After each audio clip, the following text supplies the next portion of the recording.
오늘은 멀티비타민 17가지를 다뤄보려고 합니다. 그런데 시작하기 전에 영양제를 알아보시는 단계에서는 과한 함량보다는 부족한 걸 메우는 용도로 접근하는 게 더 현명하다고 생각합니다. 이후에 섭취하면서 나에게 부족한 게 무엇인지 파악하고 필요한 성분만 구매하는 것을 권장드립니다. 그래서 오늘 영상은 제일 좋은 멀티비타민 찾기가 아닙니다. 나에게 최적화된 멀티비타민을 찾는 영상입니다. 다만 끝까지 보시면 최소한 권고문구에는 안 흔들리게 되실 겁니다. 그리고 이번 영상에서는 상대적으로 구매하기 어려운 약국용은 제외한 점 참고 부탁드립니다. 질문 첫 번째, 고함량이 정말 더 좋은 걸까? 이유는 비타민의 성질과 우리 위장의 반응 때문입니다. 즉각적인 증상 완화를 위해 섭취하거나 특정 건강 목적으로는 고함량으로 드시는 게 더 적합합니다. 또한 기존의 영양제를 꾸준히 섭취하시다가 고함량으로 드신다면 우리 몸이 쉽게 흡수하지만 그렇지 않으시다면 고함량 섭취는 동남비가 될 수 있습니다. 대표적인 예가 라이프 익스텐션 투퍼데이입니다. 투퍼데이는 하루 이정 기준 비타민 B6가 4412%, B6가 12500%, 비타민 E가 447% 들어있습니다. 비교적 함량이 높고 성분 가짓수가 많아 커버 범위는 확실한 대신 공복 복용이나 매일 챙기는 목적에는 부담이 될 수 있습니다. 반대로 하루 한 번으로 깔끔하게 끝내고 싶으시면서 고함량을 원하시는 경우에는 얼라이브 원스데일리 같은 제품이 있습니다. 1일 1종 구조라 챙길 타이밍이 하나뿐이고 21종을 하나를 담았습니다. 즉 같은 멀티비타민이라도 어떤 제품은 함량을 끌어올리는 쪽에 무게를 두고 어떤 제품은 매일 거르지 않는 쪽에 집중한 구조입니다. 지금 화면에 보이는 것처럼 복용 구조 기준으로 보면 나눠 먹는 고함량 제품과 한 번에 끝나는 간편한 제품으로 나눠 볼 수 있습니다. 질문 두 번째, 멀티비타민 하나면 끝나는 걸까? 멀티비타민을 찾다 보면 17종, 20종 이렇게 종수를 앞세운 제품이 먼저 보입니다. 숫자가 클수록 좋아 보이죠? 그래서 나오는 첫 번째 질문이 이겁니다. 이거 하나면 다 되는 걸까? 답은 지금 뭘 드시고 있느냐에 따라 차이가 납니다. 아무것도 안 드시는 분이라면 멀티비타민 하나로 넓게 깔아주는 게 좋습니다. 대표적인 예가 고려온단 멀티비타민입니다. 하루 한정에 비타민, 미네랄 2, 3종, 한 명은 검장 섭취량 안팎으로 무리 없이 맞춰져 있습니다. 구조가 단순하고 매일 먹기 부담 없는 전형적인 올인원 기초형입니다. 그리고 멀티비타민뿐만 아니라 다른 영양제도 함께 섭취하고 싶은데 뭘 사야 할지 모르겠다면 데이지 멀티팩도 괜찮습니다. 하루 한 포씩 유산균, 오메가3, 멀티비타민, 루테인이 모두 들어있고 함량은 권장 섭취량 안팎으로 맞춰져 있어 올인원으로 끝내는 걸 선호하신다면 추천드립니다. 꾸준히 섭취하시면서 본인에게 부족한 영양성분이 느껴지신다면 그때 필요한 성분 영양제만 구매하시는 것이 합리적입니다. 질문 세 번째, 여성용은 진짜 여성용일까? 제품을 보다 보면 여성용, 남성용이 따로 있습니다. 성별에 따라 필요한 영양소가 그렇게 다른가 싶죠. 결론부터 말씀드리면 실제로 갈리는 건 사실상 두 가지입니다. 철분과 엽산. 가임기 여성은 월경으로 철분 손실이 있기 때문에 철분이 들어간 제품이 의미가 있습니다.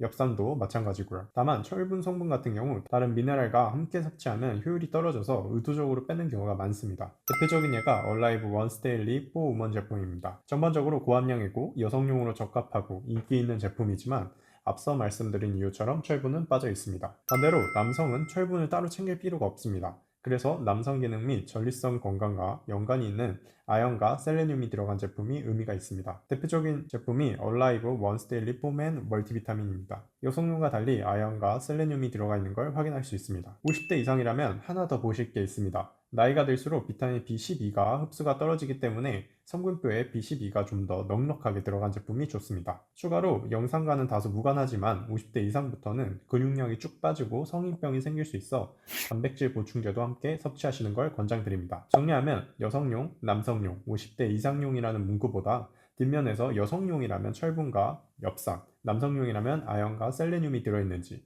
50대 이상이라면 B12가 충분한지 확인하시면 됩니다. 질문 네 번째, 비싼 게 정말 더 좋은 걸까? 첫째, 원료 형태. 같은 엽산이라도 그냥 엽산이 있고 활성형 엽산이 있습니다. 그냥 엽산은 몸에서 변환 과정을 거쳐야 쓰이는데 활성형은 그 과정을 건너뜁니다. 대신 원료 단가가 몇 배 차이 납니다. 데이지 멀티팩을 보시면 엽산이 쿼트로폴릭이라고 적혀 있습니다. 활성형 원료 브랜드입니다. 라이프 익스텐션 투퍼데이 제품도 마찬가지입니다. 미네랄도 그냥 산화망그네슘 같은 걸 쓰느냐보다 클레이트 형태를 쓰느냐에 따라 단가가 확 달라집니다. 둘째, 천연이냐 합성이냐. 천연 비타민은 효모나 과일에서 추출하고 합성은 화학 공정으로 대량 생산합니다. 당연히 천연이 훨씬 비쌉니다. 셋째, 부영제와 제형. 부영제를 빼거나 천연 원료를 대체하면 원가가 올라갑니다. 장에서만 녹게 만드는 코팅 기술 같은 것도 마찬가지입니다. 넷째, 인증과 포장. 유기농 인증, 비건 인증, 논 GMO 인증 이런 걸 따고 유지하는데 돈이 꽤 듭니다. 서류 작업만 하는 게 아니라 원료 공급망 전체를 그 기준에 맞춰야 합니다. 포장도 마찬가지입니다. 병에 통째로 담는 게 사실 제일 쌉니다. 개별 포장으로 가면 산패나 습기에는 소비자층에 유리한데 단가가 올라갑니다. 그래서 비싼 게 더 좋은가? 조건부로 그렇습니다. 원료 형태와 인증에는 실제로 돈이 들어가니까요. 다만 가격표만 보고 품질을 역산할 수는 없습니다. 실제로 비싸지만 좋지 않은 제품도 꽤 많으니까요. 따라서 비싼 이유를 성분표에서 확인할 수 있는 제품을 고르는 게 핵심입니다. 질문 5번째. 그래서 나는 어떤 유형일까? 여기까지 오면 마지막은 본인 얘기입니다.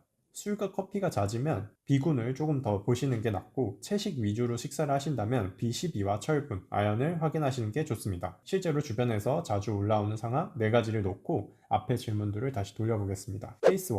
60대 부모님. 어머니가 폐경 이후시면 철분이 필수가 아니고 아버지도 마찬가지입니다. 그래서 두 분 다 철분 없는 제품으로 통일이 가능합니다. 대신 B12가 충분한지 두 분 다 확인하시고 60대면 상시 복용하는 약이 있으실 확률이 높으니 의사와 꼭 상담하시는 게 좋습니다. 케이스 2번째. 왕복 4시간 통학하는 대학생. 통학 시간이 길면 아침을 거르거나 이동 중에 드시게 되는데 이때 빈속에 고함량을 섭취하시는 건 위험합니다. 공복에 부담 큰 제품은 며칠 안 가서 안 먹게 될 가능성이 높습니다. 케이스 3번째. 영양제를 이미 5개 이상 드시는 30대 직장인. 많은 종수를 포함하고 있는 멀티비타민을 추가하면 지용성이 겹칩니다. 드시는 것 뒷면을 다 꺼내놓고 비타민 A, D, E, K부터 한번 더 해보세요. 대부분 비타민 D가 이미 충분한 상태일 겁니다. 케이스 4번째. 온 가족이 같이 먹을 제품. 한 제품으로 통일하고 싶으시다면 철분이 걸림돌입니다. 가족 구성에 가임기 여성이 있으면 그분은 철분을 따로 챙겨 드시고 철분 없는 기초형 영양제로 통일하시면 됩니다. 이때 여러 명이 먹으면 그중 한 명은 반드시 속이 불편해합니다. 온 가족용은 함량을 보수적으로 잡는 게 정답에 가깝습니다.